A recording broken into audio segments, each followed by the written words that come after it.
போன சட்டமன்ற தேர்தலுக்கு முன்பு நீங்களும் சரி, இப்ப இருக்கிற துணை முதலமைச்சரும் சரி, ஊரூரா போய் சொன்னீங்களே, நாங்கள் ஆட்சிக்கு வந்தவுடன் வன்னியர்களுக்கு தனி ஒதுக்கீடு உள்ஒதுக்கீடு கொடுப்போம்னு போய் சொன்னீங்களே, கொடுத்தீங்களா? இருக்கிற கோமணத்தை பிடிங்க அடிச்சிட்டீங்க. தேர்தல் வந்தால் வன்னியர்களுக்கு இடஒதுக்கீடு கொடுப்போம் என அப்பனும் மகனும் தெரு தெருவாக சென்று பொய் சொன்னதாக முதலமைச்சர் மு க ஸ்டாலின் மற்றும் துணை முதல்வர் உதயநிதியை அன்புமணி ராமதாஸ் வெளுத்து வாங்கியுள்ளார். ஆனா நம்ம வச்சிருக்கமே ஒரு போலியான ஒரு முதலமைச்சர்.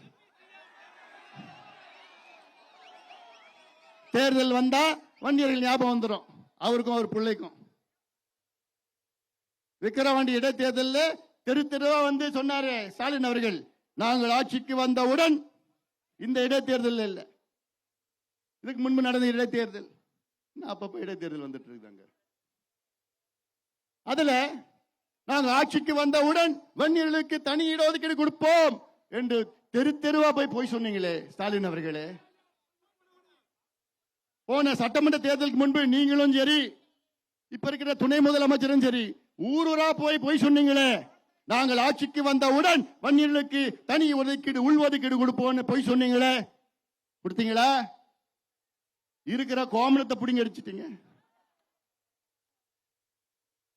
இவ்வளவு துரோகம் இந்த சமுதாயத்துக்கு இது வரைக்கும் யாரும் செஞ்சது கிடையாது. எவ்வளவு பேர் தமிழ்நாட்டை ஆண்டார்கள், ஆனா இவ்வளவு துரோகம் ஒரு சமுதாயத்திற்கு யாரும் செஞ்சது கிடையாது. ஸ்டாலின் அரசு செய்து கொண்டிருக்கிறது. இந்த அரசு இனி இங்கே ஆட்சி செய்யக்கூடாது. இவர்கள் ஆட்சி செய்தது போதும், இவர்களை அகற்றுகின்ற நேரம் வந்துவிட்டது, அகற்ற வேண்டும். போதும், இவர்கள் ஆட்சி செய்தது போதும். அதனால்தான் இந்த முதல் கட்ட இது ஆர்ப்பாட்டம், இது முதல் கட்ட ஆர்ப்பாட்டம். அதற்கு அடுத்த கட்டம் நம்ம சிறை நிரப்புகின்ற ஒரு போராட்டம். அது எப்படி போராட்டம் நான் சொல்றேன். நானு அதுக்கு அப்புறமும் கொடுக்கலன்னா அப்புறம் நமக்கு தெரிஞ்ச வழிதான். செய்திகளை உள்ளது உள்ளபடி தெரிந்து கொள்ள ரெஃப்ளெக்ட் நியூஸை சப்ஸ்கிரைப் பண்ணுங்க.